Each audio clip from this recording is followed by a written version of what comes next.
ونصلی علی رسولہ الکریم اما بعد فاعوذ باللہ من الشیطان الرجیم بسم اللہ الرحمن الرحیم۔ سامعین کرام، تھوڑی وجہ سے 3-4 دن کی چھٹی ہو گئی تھی، مجبوری تھی، تو آج کا بیان فکر آخرت پر ہے کہ صحابہ کرام کو جن کو بشارت مل چکی تھی جنت کی کہ آپ حضرت عثمان غنی جو تھے، حضرت محمد رسول اللہ صلی اللہ علیہ وسلم کی 2 صاحبزادیاں ان کے گھر میں تھیں، ان کو اتنی جنت کی بشارت مل چکی تھی کہ نبی کریم صلی اللہ علیہ وسلم نے فرمایا آج کے بعد اے عثمان اگر نیک کام بھی نہ کرو، نیکی نہ کرو، پھر بھی آپ جنتی ہو۔ تو پھر بھی ان کو آخرت کا ڈر رہتا تھا، پھر بھی وہ اللہ تعالیٰ سے ڈرتے تھے۔ پہلے حضرت عمر بن خطاب کو دیکھ لیں، جو شیطان گناہ کراتا ہے، محمد رسول اللہ صلی اللہ علیہ وسلم نے فرمایا جس راستے سے عمر بن خطاب گزرتے تھے اس راستے سے شیطان بھی نہیں گزرتا تھا، اس راستے کو شیطان بھی چھوڑ دیا کرتا تھا۔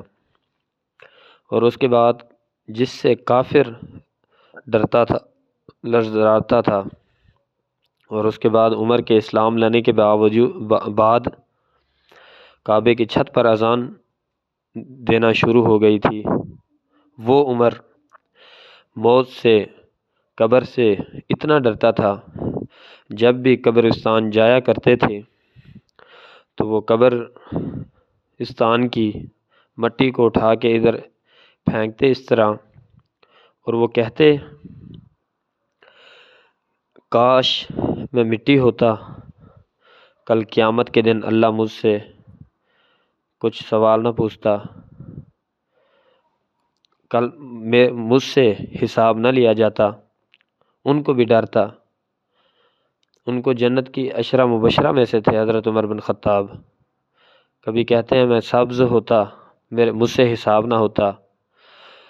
کہتے ہیں کہ اللہ تعالیٰ اگر کہہ دے کہ سب جنتی ہیں ایک کے علاوہ، تو مجھے ڈر ہوگا کہ وہ میں نہ ہوں۔ وہ کس طرح کہ جس طرح ایک بندہ کہہ دیتا ہے آپ 10 آدمیوں میں سے ایک کو سزا ملے گی، ہر انسان کو ڈر ہوگا وہ میں نہ ہوں، وہ میں نہ، اس میں سے ایک انسان میں سے میں نہ ہوں، سب ڈر رہے ہوں گے۔ حضرت عمر بن خطاب کہتے تھے وہ مجھے پھر بھی اللہ تعالیٰ سے اتنا ڈر لگتا ہے کہ اللہ تعالیٰ کہہ دے کہ سارے دنیا کے لوگ جن انسان جنت میں جائیں گے، لیکن ایک انسان کے علاوہ حضرت عمر بن خطاب کہتے ہیں وہ میں نہ ہوں، اتنا ڈرتے۔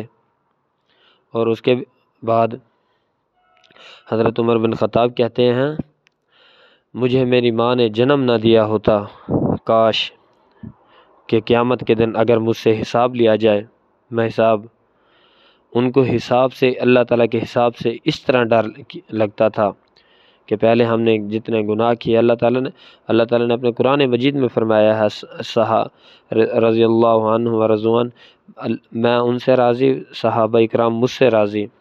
اللہ تعالیٰ نے ان کو کہہ دیا میں ان سے راضی ہوں، صحابہ اکرام سے، پھر بھی ان کو ڈر لگتا تھا کہ ہم نے جو گناہ کیا ہیں اللہ تعالیٰ ہم سے پوچھ نہ لے کہ یہ کام کس طرح کیا آپ نے۔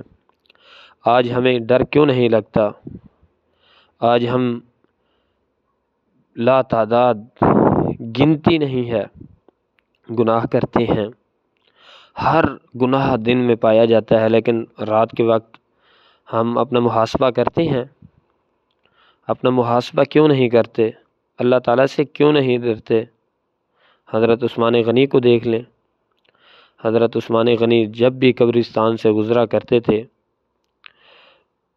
تو وہ اتنا رویا کرتے تھے، انہوں سے پوچھا گیا ان کے ساتھیوں نے کہ آپ جب آخرت کا، جنت اور جہنم کا ذکر ہوتا ہے آپ کو اتنی ڈر نہیں لگتا؟ قبر سے آپ کو ڈر اتنا کیوں لگتا ہے؟ رو رو کہ آپ کی داڑھی تر ہو جاتی ہے۔ تو عثمان غنی رضی اللہ تعالیٰ عنہ نے کہا یہ آخرت کی، قیامت کی یہ پہلی منزل ہے قبر، اس سے اگر انسان بچ جاتا ہے تو آخرت بھی اچھی ہو جاتی ہے۔ اس سے حساب جو ہوتا ہے، اگر یہ حساب غلط ہو گیا تو قبر میں بھی سختیاں ہوں گی۔ قبر کی سختیوں سے مجھے ڈر لگتا ہے۔ کیا اللہ اکبر، ہمیں قبر کی سختیوں سے کبھی سوچا ہے، کبھی ڈرے ہو، اپنا محاسبہ کیا ہے؟ عمر بن خطاب اتنا حساب کی وجہ سے رو رو کے 2 کالی نہریں بن چکی تھیں ان کے چہرے پر۔ لوگ کہتے تھے، ان کے ساتھی پوچھا کرتے تھے، اے عمر یہ کیا ہے؟ تو عمر بن خطاب کہتے تھے، مجھے آخرت سے اس دن سے ڈر لگتا ہے جس دن کوئی کسی کا نہیں ہوگا۔ اتنا ڈرا کرتے تھے۔ اللہ کے بندے، آج ہماری اتنی نیکیاں نہیں ہیں، سراسر گناہ ہیں۔ کیوں اپنا محاسبہ نہیں کرتے؟ کیوں اللہ تعالیٰ سے آپ کو ڈر نہیں لگتا؟ کبھی سوچا ہے زنا کرتے وقت کہ اللہ تعالیٰ ہمیں دیکھ رہا ہے؟ جس جگہ پہ ہم زنا کر رہے ہیں یہ کس کی جگہ ہے؟ اللہ تعالیٰ کی۔ اللہ کے بندے، جس جگہ پہ آپ یہ غلط کام کر رہے ہو، جس کو ناراض کر رہے ہو، اس جگہ کو تو چھوڑ دو، اس کی جگہ کو تو چھوڑ دو۔ کبھی سوچا ہے کہ اللہ تعالیٰ نے ناپ تول میں کمی کرنے سے منع فرمایا ہے؟ قیامت کے دن یہی ہمیں عذاب ملے گا اس کی وجہ سے۔ کبھی سوچا ہے کسی کو گالی دینا کتنا بڑا گناہ ہے؟ کسی پر بہتان لگانا کتنا بڑا گناہ ہے؟ جھوٹ بولنا کتنا بڑا گناہ ہے؟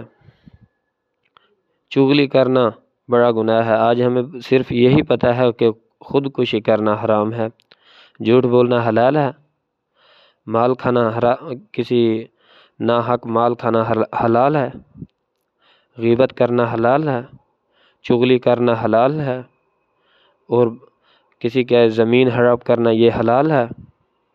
باقی سب کام آپ کو حلال لگتے ہیں، یہی صرف جھوٹ بولنا اور خودکشی کرنا حرام لگتا ہے۔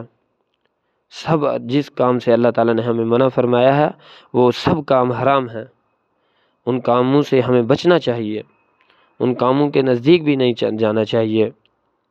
سامعین کرام، اللہ تعالیٰ سے ڈریں۔ کل قیامت کے دن کوئی کسی کا نہیں ہوگا، یہ سب آپ کو قبر میں چھوڑ کر اکیلے آ جائیں گے۔ سامعین کرام، جنازہ پڑھیں گے دوست ساتھی، وہیں جنازہ پڑھ کے اپنے اپنے کام پر چلے جائیں گے۔ دوست جن پر آپ کو گھمنڈ ہے اس فانی دنیا میں، نبی کریم صلی اللہ علیہ وسلم نے فرمایا یہ دنیا کی مثال اس طرح ہے کہ ایک راہ چلتا مسافر جا رہا ہو، اس نے ایک درخت کا سایہ تلاش کیا اور اس کے درخت کے نیچے تھوڑی دیر کھڑا اور آگے چل پڑا۔ سامعین کرام، اس دنیا کی زندگی کی یہ مثال ہے۔ اللہ اکبر، جتنا ہو سکے اپنا محاسبہ کیا کریں رات کے وقت۔ جو قبروں میں چلے گئے ہیں وہ ہم سے بہتر تھے، ہم سے زندگی اچھی گزار کے گئے ہیں۔ اس دور میں اتنے فتنے نہیں تھے جتنے آج کے دور میں فتنے آ چکے ہیں۔ سامعین کرام، وہ بے بس ہو چکے ہیں جو قبروں میں چلے گئے ہیں، ان کے پاس عبادت کرنے کا ٹائم نہیں ہے، ان کا ٹائم ختم ہو چکا ہے اللہ تعالیٰ کو راضی کرنے کا۔ ان کے لیے ہم دعا کریں، اللہ تعالیٰ جتنے موحد ہمارے بھائی چلے گئے ہیں آپ کے پاس آ چکے ہیں، اللہ ان کو کروٹ کروٹ راہ نصیب فرما۔ اور اس کے بعد ہمارے پاس ٹائم بھی ہے، وقت بھی ہے، نمازیں پڑھیں، تہجدوں میں اللہ تعالیٰ کو راضی کر لیں۔ اللہ ہم سے گناہ ہو گئے ہیں بہت سارے، تو ان سے ایک گناہ ہوا کرتا تھا تو وہ رو رو کے اللہ تعالیٰ سے معافی مانگا کرتے تھے۔ اللہ تعالیٰ سے معافی مانگے، گناہوں سے جتنا بچ سکتے ہیں، آخر کے لیے مال کو جمع کریں، ذخیرہ کریں۔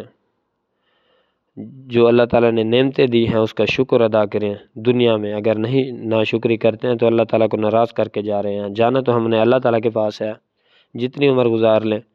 حضرت نوح علیہ السلام نے 950 سال زندگی گزاری، حضرت آدم علیہ السلام کو دیکھ لیں، جتنے نبی آئے کتنی عمر گزار کے، لیکن گئے کس کے پاس؟ اللہ تعالیٰ کے پاس۔ ہم نے بھی اللہ تعالیٰ کے پاس جانا ہے، تو اللہ تعالیٰ ہمیں آخرت کی فکر، آخرت کا ڈر، آخرت کی تیاری کرنے کی توفیق عطا فرمائے۔ اللہ اکبر۔ یہیں پر ہم اختتام کرتے ہیں آج۔ تو اس چینل کو سبسکرائب کر لیں کہ ہر آنے والی ویڈیو، ہر آنے والی نصیحت، ہر آنے والا بیان، ہر آنے والی چھوٹے موٹے جو بیان کرتا ہوں الفاظ آپ تک پہنچ سکیں، آپ کی آخرت بن سکے۔ اس چینل پر جو بھی آئے گا اچھا آئے گا، آپ کو سیکھنے کو کچھ ملے گا انشاءاللہ۔ تو یہیں پر اختتام کرتے ہیں۔ وآخر دعوانا الحمد للہ رب العالمین۔